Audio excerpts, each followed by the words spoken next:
Bueno, Exacto. buenas tardes a todos. Buenas lluviosas tardes a todos. Vamos a comenzar. Nos toca una noche ideal para trabajar, ¿verdad? En donde podemos alegrarnos de tener que estar en nuestras casas, por ejemplo. Bueno, estamos atravesando. Les comento la razón por la que elegí este tema.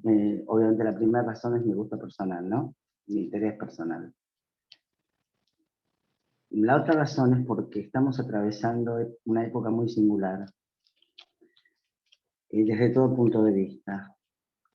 No solo la pandemia, sino la tan llamada caída del patriarcado. Y considero que el psicoanálisis tiene algo para decir respecto de el lugar del padre en la familia y el lugar del padre en lo social. Obviamente nos vamos a ocupar del lugar del padre en la familia, pero ¿por qué menciono el lugar del padre en lo social? Porque el discurso de cada época determina el modo en que pensamos. En este momento estamos dentro del discurso capitalista, ¿no? Lacan trabajó bastante el tema del discurso capitalista, que vendría a sustituir el discurso del amo antiguo. Y bueno, creo que eso determina el modo en que construimos la realidad. Y vamos a ver si hay coincidencia entre lo que determina la época y cómo lee el psicoanálisis esa época. Les comento algo que por ahí algunos saben, pero que es interesante. En el año 36, Lacan publica un artículo que se llama Los complejos familiares. Año 36, en donde ya en ese, está editado, bueno, yo lo tengo editado como un pequeño librito, o sea, no está en ninguno de los seminarios, por ahí en los últimos escritos, otros escritos quizás está, pero no lo sé. Es un texto muy de los comienzos. Y ya ahí Lacan dice, y habla de la caída del lugar del padre en la cultura, año 36. Es interesante porque a uno le causa asombro. ¿Qué es lo que causa asombro? El hecho de que los efectos de eso lo vemos en lo social recién ahora, en los últimos años. No es raro, digamos, tarda. El proceso tarda y hay quien, y esto es algo que a mí siempre me admiró, puede leer los signos de una época en anticipación al resto. Esos signos que nosotros todavía no leemos porque no nos damos cuenta, hay quien los lee. En este caso Lacan. Hubo más, ¿no? Lacan habló del capitalismo mucho más de lo que la gente supone, no porque tuviera una posición de izquierda, sino porque era alguien que hacía una lectura de la realidad. No estaba por fuera de eso. Bueno, lógicamente nos vamos a ocupar del lugar del padre en la familia, ¿no? Entonces, voy a comenzar recordando las dos preguntas que Freud dejó sin responder. ¿Qué quiere una mujer que es un padre? Están articuladas, pero vamos a trabajar solo que es un padre. Y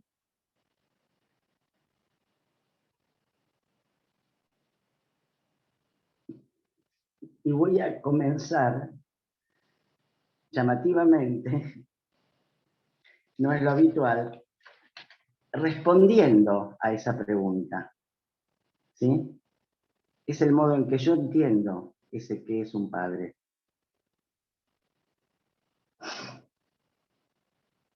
Un padre es un orden de terceridad. Es un lugar que ordena, dentro del discurso del psicoanálisis estamos hablando, ¿no? Indudablemente. Ordena la posibilidad que dos sean dos y no que dos hagan uno. En otros términos, es aquello que posibilita la construcción misma del inconsciente. ¿Sí? Y más.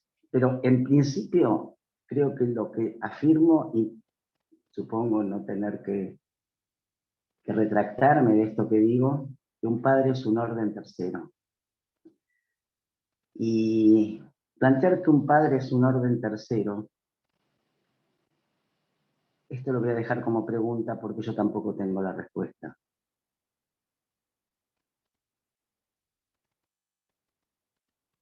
A mí me interroga si en estos tiempos, cuando digo no tengo la respuesta, es literal, no tengo la respuesta. ¿Sí? Si ese lugar de padre y de terceridad queda caído, ¿con qué se sustituye? Sigo la pregunta. Estas son inquietudes absolutamente personales mías. ¿Sí? ¿Con qué se sustituye? ¿Con el discurso que nos rige en este momento, el discurso de la ciencia? El discurso de la ciencia, no tengo nada contra el discurso de la ciencia, lo único que tiene un pequeño problema es que deja fuera cualquier orden de subjetividad, incluye al sujeto, ¿sí? Es el mismo sujeto que el psicoanálisis retoma para sí. ¿Qué digo cuando digo forcluye al sujeto? No me voy a extender en esto, simplemente para ordenar bien la pregunta. ¿Qué quiere decir? ¿Qué significa eso, forcluye al sujeto? Lo voy a decir casi humorísticamente. A la ciencia no le importa si Einstein se angustiaba cuando creaba la teoría de la relatividad. Bienvenido. Le importa la fórmula de la teoría de la relatividad. ¿Se entiende? Por eso es un discurso científico. O sea, no hay subjetividad en juego, por más que esté el nombre de Einstein. Por eso mismo es el discurso de la ciencia. Entonces, esta pregunta para mí queda abierta y quizás es algo que me causa inquietud. En el punto donde, bueno, si un psicoanálisis se trata de la verdad del sujeto, ¿qué va a ese lugar? Bueno, la dejo abierta, lógicamente abierta, ¿no? Vamos a comenzar por Freud. Freud plantea el lugar del padre como aquel que prohíbe el incesto, ¿verdad? Y lo dice de modos distintos. No sé si recuerdan, no puedo recordar el texto en este momento, pero en un texto dice, ¿recuerdan que estaba todo el tema de la masturbación de los niños? Entonces, aunque la prohibición de la masturbación esté enunciada por la madre o por empleadas, siempre va a ser atribuida a un padre. Eso es algo que yo nunca olvidé, porque abona mi idea de que es un lugar. ¿Se entiende? Esto no quiere decir que no tiene que haber un papito, pero me refiero que es un lugar necesario en la estructura. Entonces, es aquel que prohíbe a la madre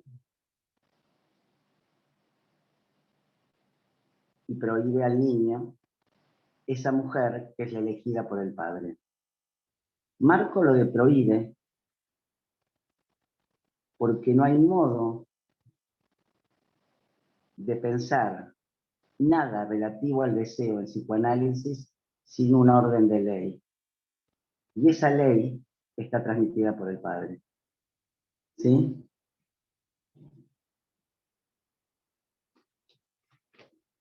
Obviamente, digo, sería como si dijera podés estar con cualquier mujer, menos con la que yo elegí,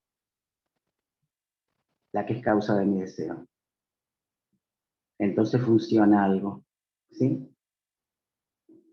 ¿Cuánto funciona?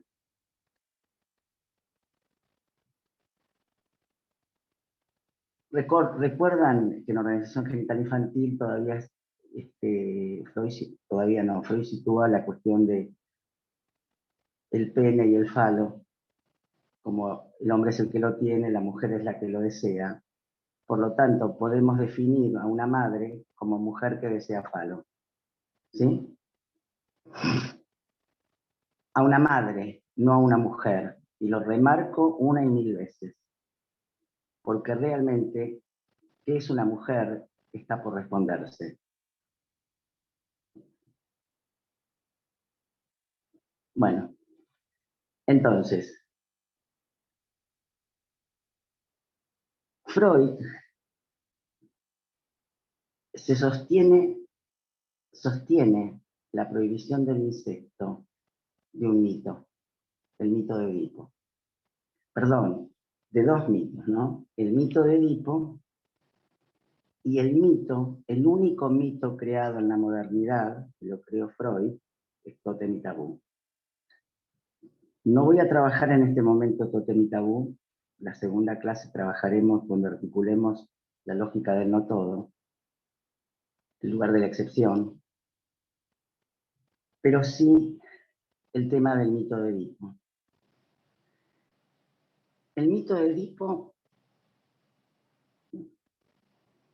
es literalmente un mito. Y lo voy a recordar, por más que lo sepamos todos, ¿sí? Porque hay algo que quiero destacar. Y que hace directamente al modo en que uno entiende el psicoanálisis.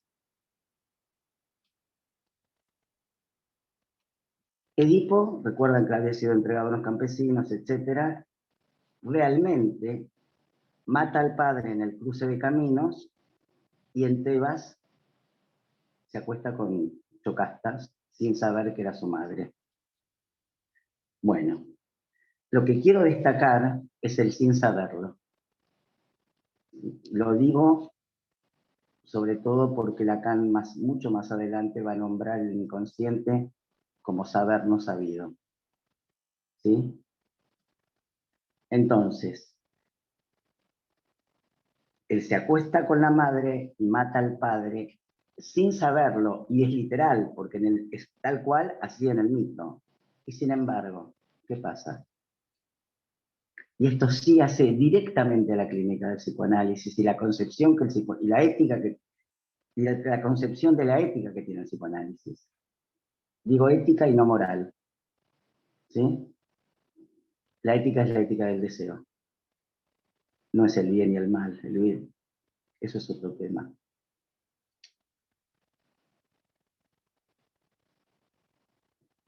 Edipo se entera de lo que sucedió y de que él es responsable de eso.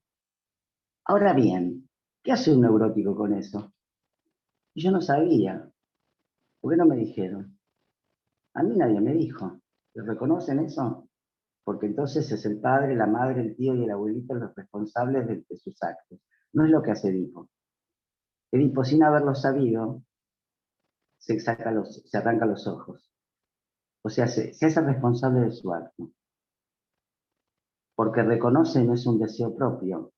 Esto lo estoy agregando yo, no es que esté en el mito. Pero en el mito concretamente está el hecho de que él se arranca los ojos. O sea, paga por el crimen de existir, dice Lacan, esa es una frase de Lacan.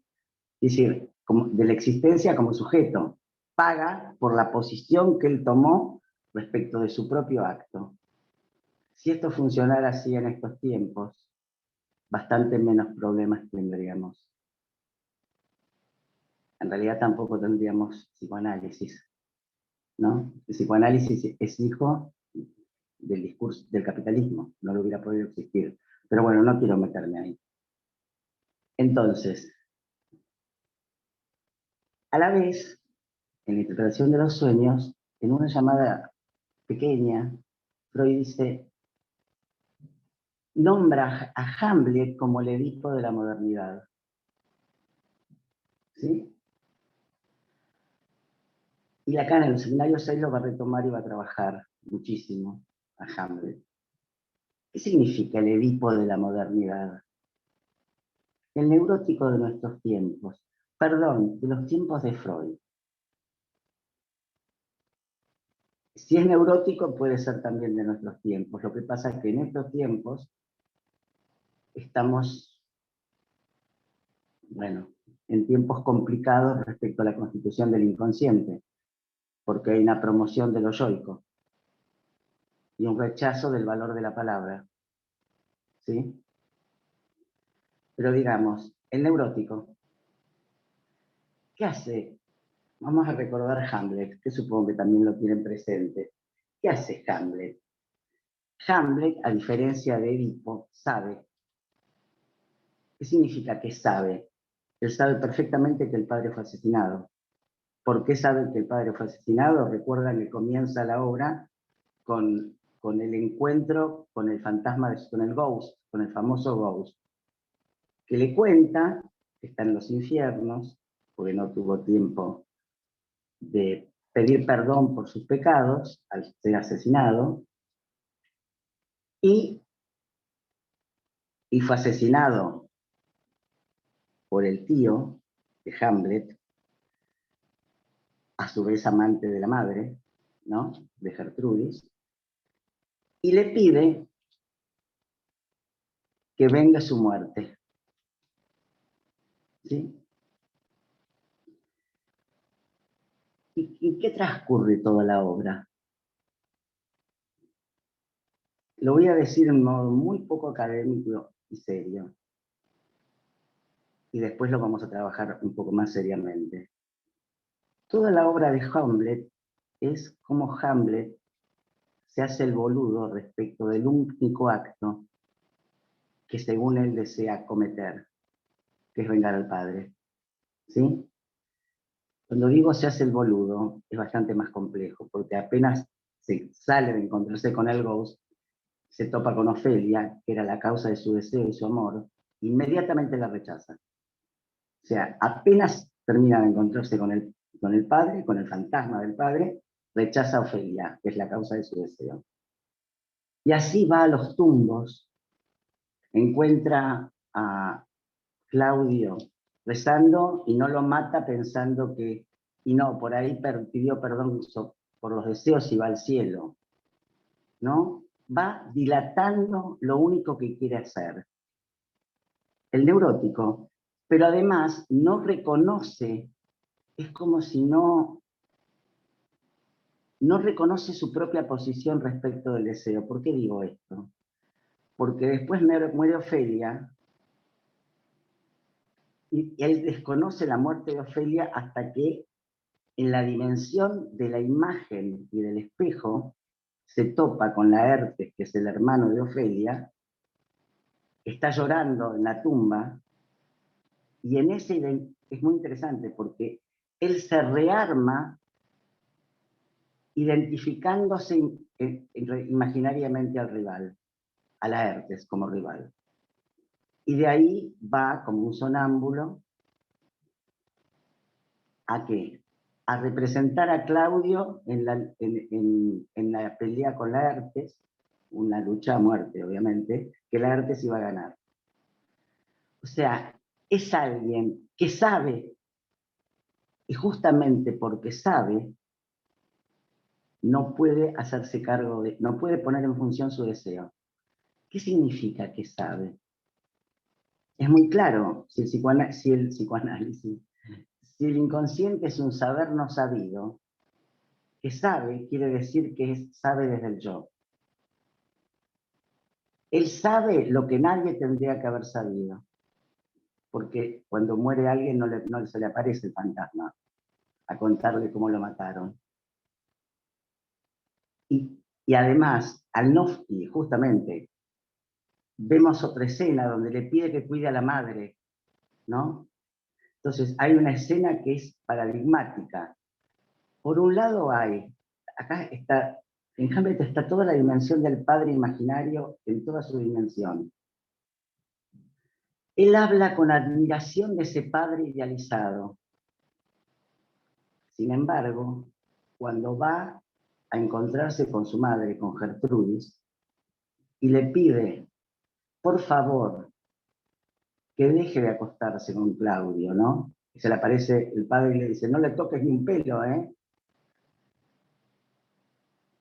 Y le da un discurso de lo que debería ser y cómo puede ser que se acueste con Claudio y la. Y en el final, de pronto le dice, bueno, no importa, haz lo que quieras. Es interesante porque quiere decir, esa es la diferencia en la operatividad del nombre del Padre y la relación al inconsciente, y el padre imaginario del fantasma, el rival, el terrible, el idealizado, el que es un hijo de puta, el que yo odio, el que me jorobó, ¿sí? Eso es yoico. Por más que esté en el fantasma de cada uno, pero se ancla en el yo, además del fantasma. Entonces, él rechaza la causa de su deseo y queda por fuera de su relación al inconsciente.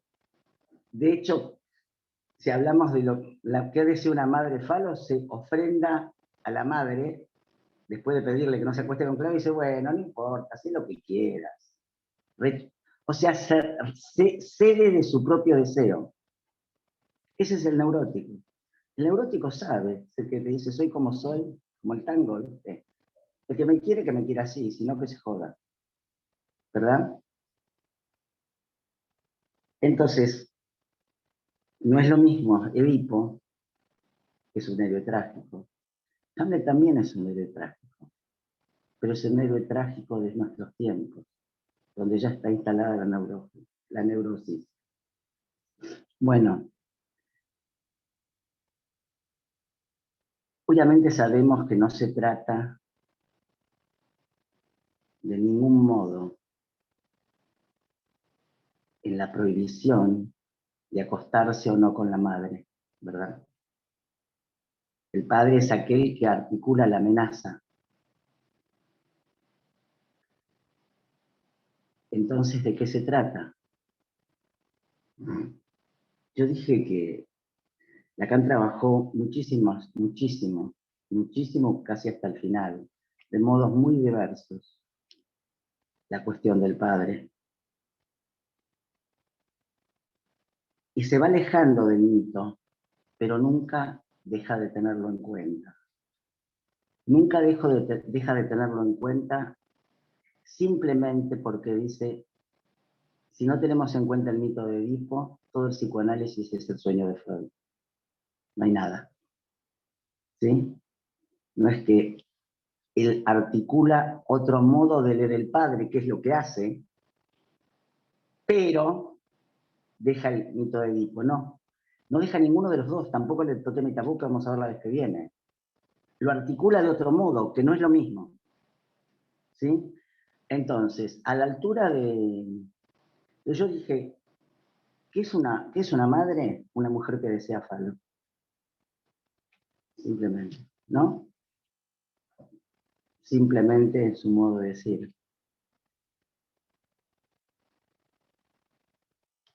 Él, ya en el seminario 4, que ustedes deben conocer, las relaciones de objeto, él plantea un padre imaginario. El padre imaginario es el padre con el papá, pero no el papá de la realidad, sino el que se nos arma en la cabeza, al que culpamos y al que odiamos por habernos hecho tan mierda, en vez de habernos hecho como debería haber sido. ¿Verdad? Ese es el odio al padre. También es el amor idealizado al padre, de la histérica, ¿no? Lacan dice, no me acuerdo si en RCI, el amor al padre es la coraza de la histérica, se protege con ella. Alto precio. Algo que quería agregar, que ya desde Freud es así, para ambos sexos el padre feminiza. ¿Por qué digo el padre feminista? Porque si opera la castración, ¿qué se articula? En términos freudianos, para el varón, el miedo a ser sodomizado por el padre. Es los puntos límites de Freud estoy hablando. Y para la mujer, la envidia del pene. Es decir, es necesario pasar por el padre para poder estar con un hombre. ¿Sí? En todo caso, después cuestionamos de qué se trata esto. Pero ese pasaje es necesario. Bueno, entonces, vuelvo a las relaciones de objeto. Habla de un padre imaginario, que además es el todopoderoso, o el último boludo, cualquiera de las dos posibilidades es lo mismo. Padre idealizado y padre denigrado son dos caras de la misma moneda. ¿Sí? Y padre odiado es padre amado. Nunca va uno sin el otro. Siempre está, en general, en el discurso excluido. Pero uno clínicamente lo sabe. Si alguien habla con tanta idolatría de un padre, ¿cuál es el problema de que alguien hable con tanta idolatría? Primero, que nadie es perfecto. Y eso va a constituir el rasgo de su propio ideal. ¿Recuerdan Freud? La salida del Edipo, el rasgo del ideal y el superyo. En eso está afincado y haciendo pie el superyo. El superyo terrible. ¿En qué? En ese que me hizo todo esto, pero además lo idealizo. Ese rasgo del ideal sostiene al yo, pero es de una exigencia como la exigencia del superyo. ¿Cuál es el rasgo que permite? Hay un rasgo de lo simbólico para todo ser humano, pero en la salida del Edipo estoy hablando. Ese rasgo sostiene al yo y te vende la ilusión de que la perfección es posible. Esa es la ilusión del neurótico, especialmente el neurótico obsesivo, digamos, ¿no? De que es posible la perfección. ¿Qué es lo que un neurótico no tolera? ¿Cómo que se equivocó? Para la madre también, obviamente, ¿no? Digo, para el otro día, un paciente que te puede decir, ¿cómo puede ser que ella no quiera entenderme? No, no puede. Ese no puede, no entra en la neurosis, porque eso es una falta. Y la lógica del yo es que nada falte. ¿Se entiende? El único pequeño tema es que sin la falta no hay deseo. ¿Sí? Cuando decimos que el deseo ancla en el fantasma, estamos hablando del deseo, justamente. Pero si no, no hay deseo. Bueno, y tenemos el padre simbólico, que a la altura del seminario 4 todavía se trata del padre, no es un padre, ahí no hay padre, es lo simbólico mismo. ¿Sí? Es lo simbólico. Es la transmisión de la castración. ¿Sí? La prohibición misma del incesto. Y tenemos el papá, que hace lo que puede, el padre real, que se transmite como se puede, a esa altura. Todavía no está articulado lo real como imposible, ¿eh? En este momento de Lacan. Entonces, en estos tres padres se debate si se articula o no la castración, pero solo se articula en relación a lo simbólico. Y Lacan, ya en el seminario siguiente, y en el escrito, acerca algunas, no me acuerdo el nombre exacto, algunas, nunca me acuerdo el nombre, algunas consideraciones sobre la psicosis. El seminario sobre, el escrito sobre la psicosis. Algunas, bueno, después le digo exactamente el título, pero es donde trabaja las condiciones para trabajar con la psicosis y donde sitúa la metáfora paterna. Y también la sitúa a esa altura en las formaciones del inconsciente, el seminario siguiente al 4, el seminario 5. Y acá sí hay un salto cualitativo en Lacan. ¿Por qué? Porque, ¿qué es la metáfora paterna? Primero, antes que nada, sitúa un significante en el lugar del padre. El significante es el nombre del padre. Ya no estamos hablando del papá, ni si es bueno, si es malo, imaginario, no imaginario. No hay nada de eso. ¿Sí?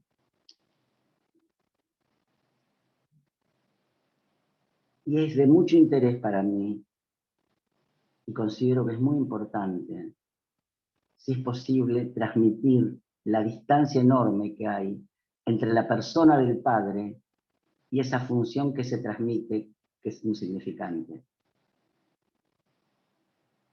Por eso le posibilita a Lacan en los últimos años decir, se puede prescindir del padre a condición de servirse de él.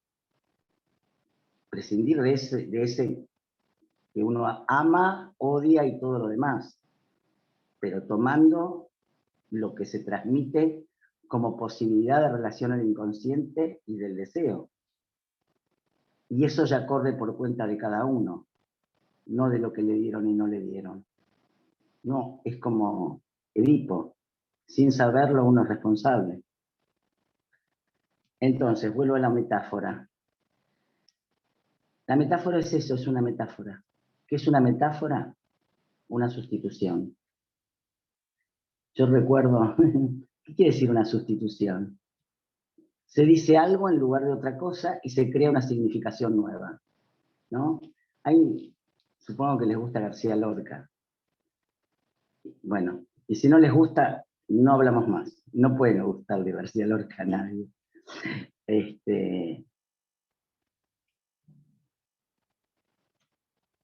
En la casada infiel, él dice, una de las metáforas para mí más bellas de la lengua castellana, que es, esa noche caminé el mejor de los caminos montado en potra de nácar, sin bridas y sin estribo. Bueno, eso es lo que todos escuchamos, pero eso crea una nueva significación. No es lo mismo decir me encamé con la mina, ¿verdad? Como no es lo mismo articular el nombre del padre a una metáfora. Debbie. Sí, sí, estoy acá, estoy acá. ¿Podéis poner el cartel?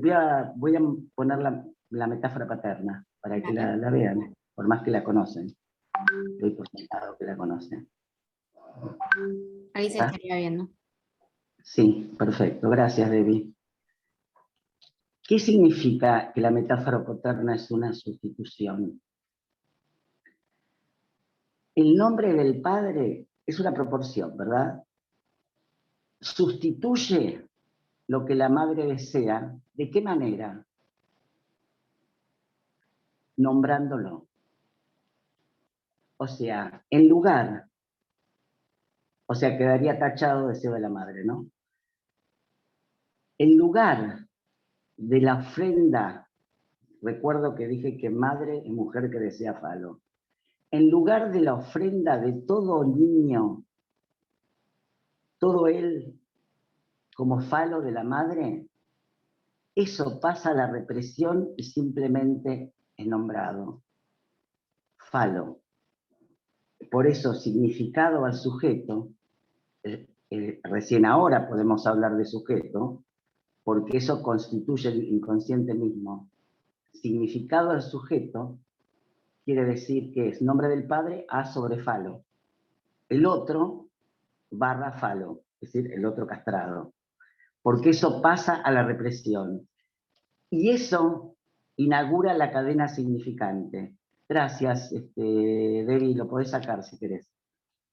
Eso inaugura la cadena significante misma. ¿Qué digo con inaugura la cadena significante? No se trata del significante atado al significado como en el signo. Se trata de que se articula una significación en la cadena significante. Por eso, en el escrito sobre la significación del falo, Lacan va a plantear que el falo en tanto nombre, en tanto significante, es lo que ordena la significación en el lenguaje ordinario. ¿Qué significa que ordena la significación en el lenguaje ordinario? Esto que estamos haciendo, podemos, con todo el malentendido que los seres humanos conllevamos en nuestros diálogos, que es imposible que no pudiera existir el malentendido, porque justamente no se trata de la literalidad, se trata de la significación. Con todo ese malentendido y a los tumbos nos entendemos. Salvo cuando está forcluido el nombre del padre en la psicosis.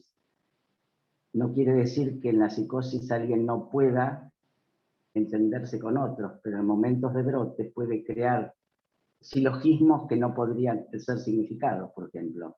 A diferencia de un silogismo, de un neologismo, perdón, no silogismo. Un neologismo en la poesía, que son significados por cualquiera, cualquiera de nosotros, alguien puede decir, como Psicótico decía, Gebrar, y Gebrar no tenía modo de explicar qué era eso. Está por fuera de la significación. Entonces, la metáfora paterna ordena la significación en el lenguaje, posibilita la creación de síntomas, ¿no? Y articula lo que luego va a ser modificado en Lacan, la diferencia entre hombre y mujer. Obviamente todos sabemos que, y esto ya lo vamos a trabajar, que a partir del seminario 19, UPIR, el 20, Lacan va a plantear la cuestión de la feminidad, la mujer, todos esos lugares, de otro modo, con las fórmulas de la sexuación. A esta altura, Lacan sitúa el falo en términos del ser y el tener. ¿Qué significa? El varón lo tiene.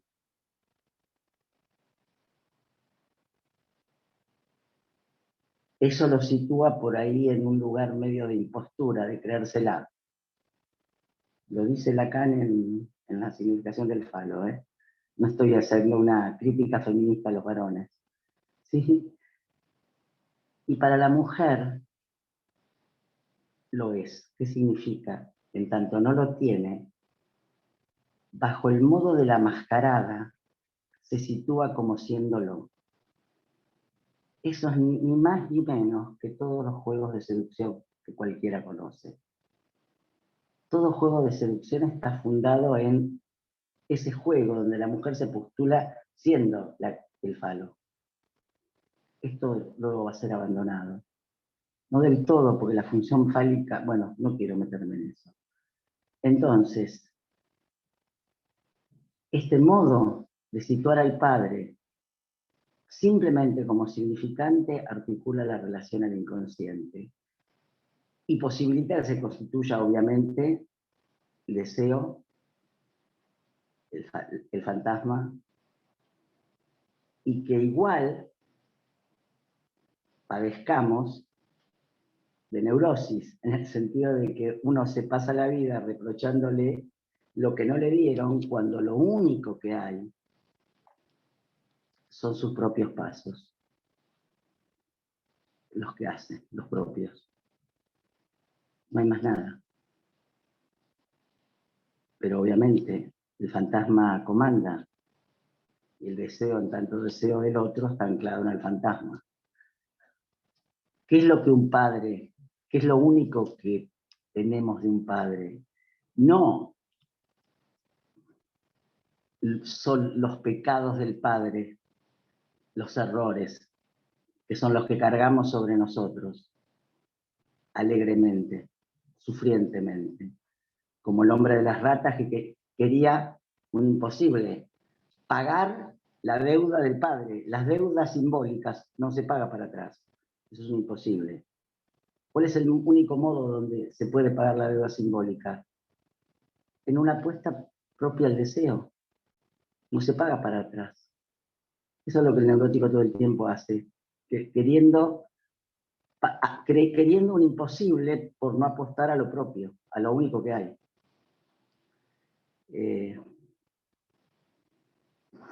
Bueno, creo que esa es la ética del deseo del psicoanálisis, no es más que eso. Es la función de la causa, es lo único que un padre puede transmitir, la causa del deseo. Bueno, voy a dejar acá y abrir el espacio a preguntas. Gracias. Hubo una pregunta de Carlos hace un ratito que preguntaba de una cuestión preliminar a todo tratamiento posible de la psicosis. Sí, sí, gracias, Carlos. Sí, no podía. Me olvido de una cuestión preliminar, me olvido la primera parte. Voy a tener que hablarlo con mi analista. Acá Micaela hace otra pregunta. ¿Puede contar Sí. algo más sobre la histeria masculina y cómo se ve en Hamlet?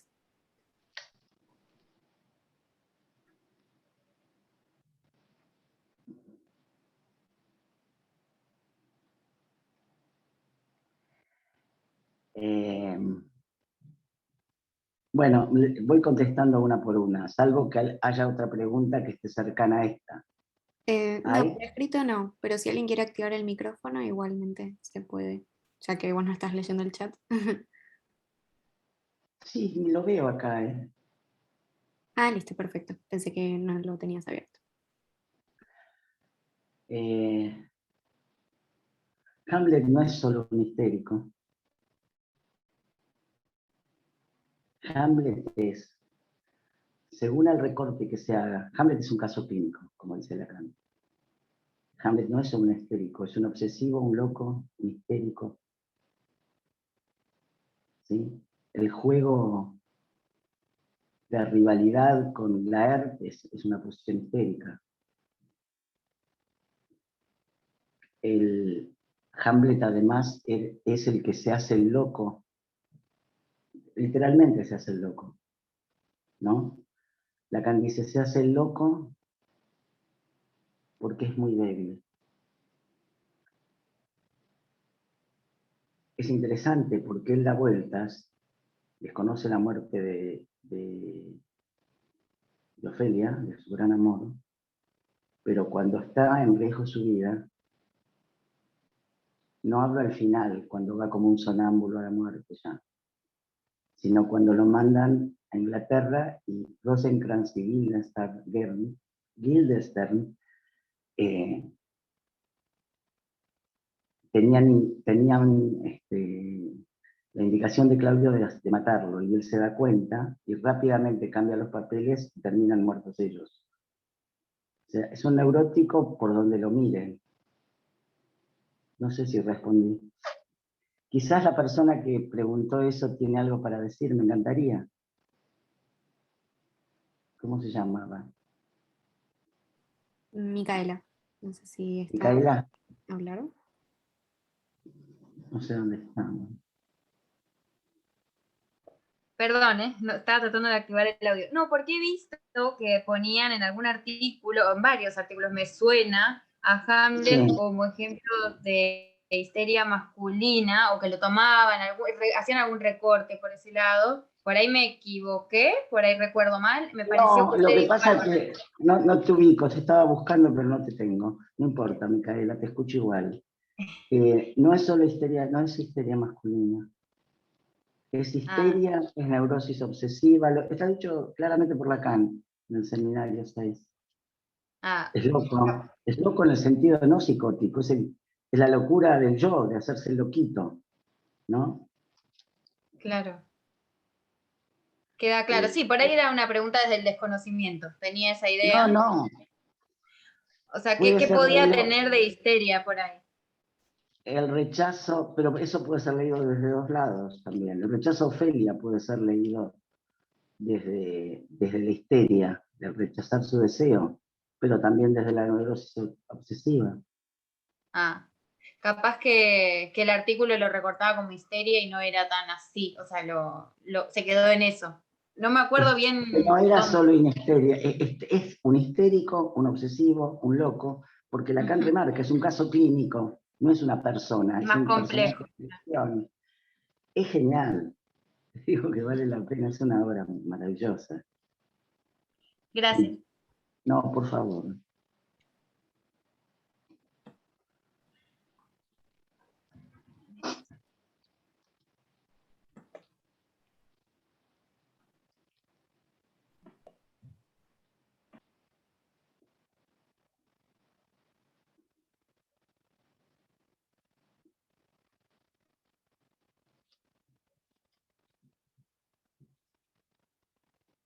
Bueno, parece que no hay más preguntas.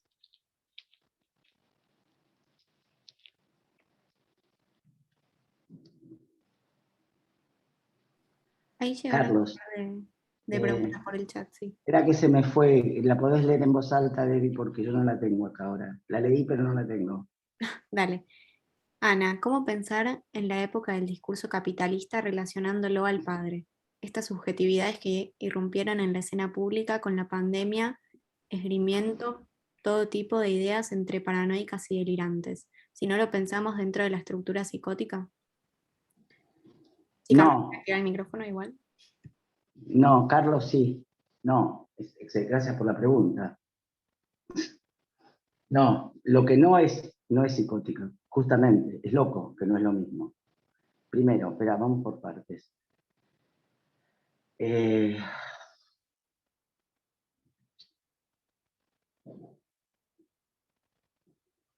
Voy a empezar cuando Lacan trabaja los 4 discursos en el dispositivo analítico, luego trabaja el discurso del analista.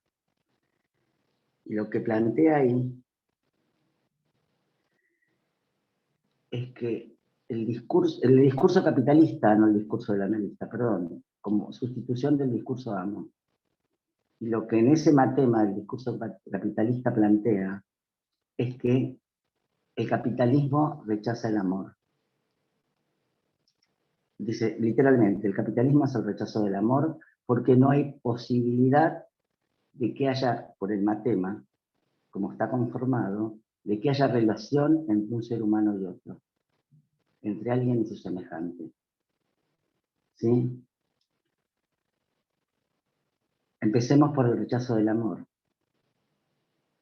El otro rechazo, que tiene que ver con el amor sin duda, es el rechazo del inconsciente. Por eso cuando vos dijiste psicótico, yo dije no, porque no es que se trate de una forclusión del nombre del Padre. Se trata de la locura del yo. Es probable, yo en algún momento ya di un seminario sobre este tema y es probable que el año que viene lo retome, porque creo que es muy importante hablar de la locura. Lacan trabaja la locura, la trabaja como psicosis, no como locura, pero tal como está trabajada en uno de los primeros artículos que se llama Acerca de la causalidad psíquica. Se trata de la locura. La locura, ¿qué quiere decir? Que no hay palabra, que no hay ni sí ni no, obviamente no funciona la negación, y alguien no se hace responsable de su palabra, y es la locura del yo, el yo enloquecido. Creo que asistimos a eso. Y estoy haciendo un recorte, Carlos, ¿no? Lo que pasa es que acá me voy a salir del psicoanálisis, porque se trata... Ah, ok, me aclara que no lo piensa desde la psicosis. Y era una pregunta. Bueno, entonces acordamos, yo tampoco lo pienso desde la psicosis. La psicosis es la psicosis. Esta es la locura del yo. Estamos en un momento donde cada vez se habla con menos palabras, cada generación habla con menos palabras. Estamos en un momento donde da lo mismo la fake news que decir que sí o decir que no. Con lo cual, sabemos que sin la negación estoy hablando de la negación freudiana, ¿no? ¿Qué es la negación? La posibilidad de una afirmación de un sujeto. ¿Sí? Entonces, esta es una posición singular mía, ¿no? Es lo que pienso. No es lo que el psicoanálisis piensa. Yo considero que esto es lo que el psicoanálisis me enseñó. Creo que estamos en momentos donde se vende que todo es posible. Y como decía Nietzsche, cuando todo está permitido, nada está permitido. Entonces, creo que se trata de algo donde, loco, en el sentido de que todo es posible. El capitalismo en este momento te está vendiendo la idea de libertad, pero no la libertad de los pueblos, la libertad de cada uno de hacer lo que se le canta. Y por eso nombré la causalidad psíquica. Porque ahí Lacan dice con todas las letras, y es de un artículo antes del 40, creo, la libertad es la locura. Si yo creo que puedo hacer cualquier cosa porque se me canta, y lo demás es una obstrucción a mi libertad, estoy loca. Simplemente loca. Y en este momento, Carlos, todos los feminismos ilimitados, porque hay cada vez más, creo que es algo absolutamente chiflado y creo que además está promovido por el capitalismo en este momento. Pero tendríamos que entrar en otro tema ya. Digo, una cuestión es la igualdad del hombre y la mujer. Igualdad no es el borramiento de la diferencia. Igualdad de derechos, ¿no? Disculpe, iba a comentar algo. Me parece, por lo que yo vengo leyendo, que hay varias ramas y que la rama más tradicional por ahí va más en línea con la diferencia y que hay estos nuevos feminismos, son los llamados feminismos liberales, pero no todos los feminismos, tal vez diría. Sí van en línea, parece, con el discurso capitalista y posmoderno. Bueno, acordamos entonces, sí, no es contra el feminismo. ¿Qué es el feminismo? Claro. Hay igualdad de derechos, sin duda, pero esto no lo inventó el capitalismo.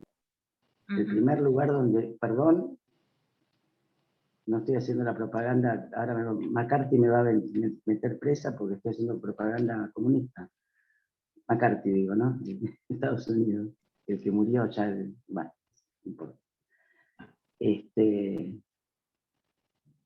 La Unión Soviética fue el primer lugar donde hubo igualdad para el hombre y la mujer.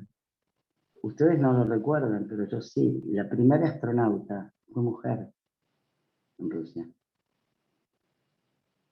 Y tenían igualdad de derechos, pero igualdad de derechos significaba que habían creado condiciones para que la mujer trabajara y tuviera donde dejar a sus hijos. Igualdad de derechos en serio. Igualdad de estudios, igualdad de posibilidades.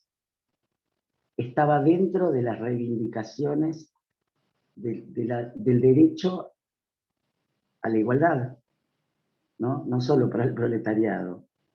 No es lo mismo que cualquier cosa es posible, porque cualquier cosa es posible es una locura, porque no es así. Sobre todo en momentos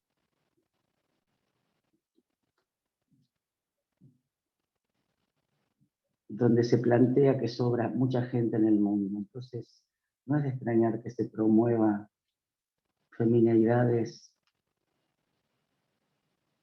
que no puedan tener hijos, ¿no? Pero bueno, esto ya estamos en el ámbito de la política.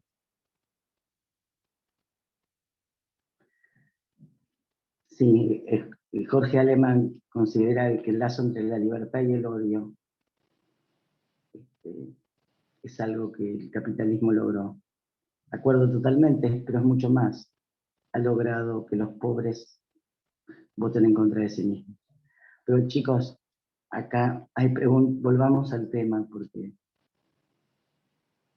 estamos dentro del tema. Las feminidades nuevas es tan ilimitado que hay pedidos en Estados Unidos de autorizar casamientos con objetos y con animales, ¿sabían? O sea, una mujer pide casarse con un tractor. Eso ya es psicosis, probablemente.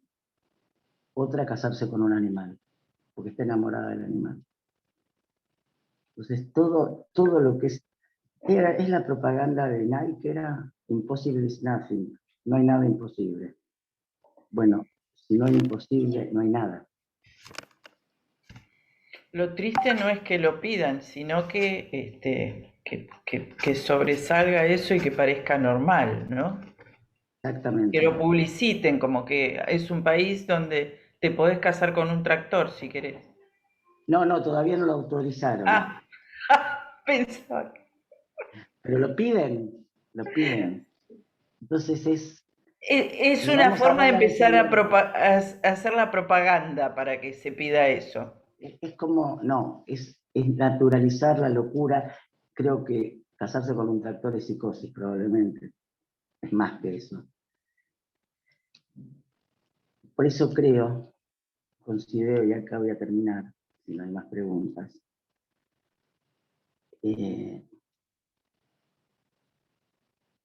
va a sonar muy extraño, pero es lo que de verdad creo. El psicoanálisis es el único discurso que hace objeción al discurso capitalista en este momento. Y no estoy hablando de la revolución, estoy hablando en serio. Eso no quiere decir que vamos a revolucionar el mundo. Quiero decir que hay una ética respecto del deseo y la responsabilidad en la palabra que no coincide con el sistema capitalista. De ningún modo. ¿Se entiende? Hay una apuesta a la verdad del sujeto. Bueno, eso hace absolutamente obstáculo a lo que plantea el capitalismo. Bueno, nos vemos el miércoles, les agradezco mucho. Muchas gracias. Por favor. Hasta la próxima, muchísimas gracias. Bueno. Muchas gracias, hasta la próxima, hasta el miércoles. Hasta la Chau, chau. próxima. Gracias. Muy interesante, para seguir pensando. Hasta el miércoles. Hasta el miércoles.